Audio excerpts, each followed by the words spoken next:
Appreciate the opportunity. I appreciate the candor of the witnesses as well. Ms. Thomas, this first question is for you, if you don't mind. In general, one of the goals I think we should always have is to try to take the mystery or fear out of handling new technology. And with that, especially the advancements we're trying to make it more accessible to everyone, and they don't fear that something nefarious might happen. So getting into the regulatory environment, what gray areas are making it more difficult for fintech companies to serve not only the businesses, but most importantly, the consumers? Thank you for the question, Congressman. It's a good question. I think I would look at it more from the perspective of education rather than grey areas. I think what we find is that better alignment, clarity, and guidance will better serve the participants in the industry. I think having regulators that have that shared understanding and knowledge of the constraints that industry faces, and much like regulators understanding what constraints industry face, for industry to also understand the challenges that regulators are facing into and their drivers, I think coming together for an open dialogue is what will help that greater clarity, alignment, and also provide an opportunity for regulation to be proportionate and perhaps dispense with some of those grey areas that might exist. Okay, thank you, Ms. Thomas. And I'm going to ask for Ms. Khalili and also Parikh this question, if I could. First, Ms. Khalili, can you give us kind of some real-world examples of how fintech partnerships are helping some small businesses access credit and handle money management tools more effectively? Absolutely, and thank you so much for the question. I think one of the key principles is also the speed which money moves, the velocity. As a small business, it's often using very slim margins. The need for cash in a very fast manner is very much paramount to them right now.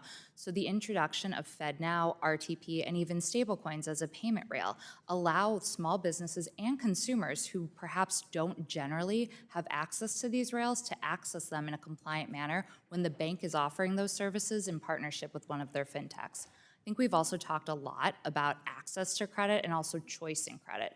And this is where we see the non-traditional underwriting metrics that are often utilized in these sort of fintech bank partnership relationships really accrete to a broader credit box that is still safe and sound by utilizing non-traditional metrics that really allow you to see the full health and wellness of a business rather than in real time versus as a trailing last month's bank statement sort of thing, which I think then allows for more products and services to be offered to the people that are most in need of them. Thank you, Ms. Parikh, as well.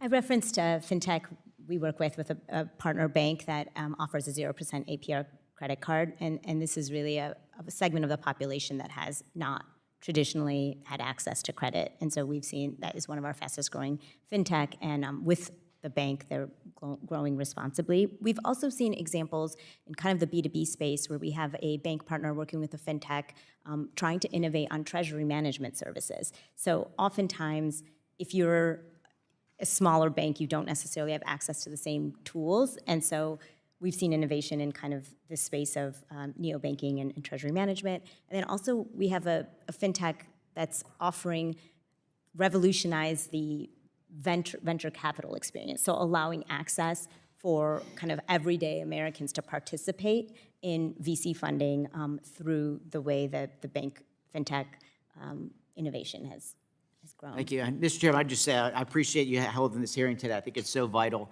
that the access to markets are so important and taking away some of the mystery from this new emerging industry. And I'm excited because, again, it's providing the opportunity for everyone to access capital when in years past it was just such a barrier they could never gain access to that capital. And that's the beauty of technology, is eventually not only improving the speed, as you just brought up, but also the eventually lowering the cost, because this will build a more competitive marketplace. And the best way to take care of consumers and knowing that whoever they're doing business with, if they don't provide the necessary service, there's a bunch of competitors who are willing to take up and meet the needs of the consumer. And so thanks for holding this meeting, Mr. Chairman, and this is very much necessary information as we tackle this new technology.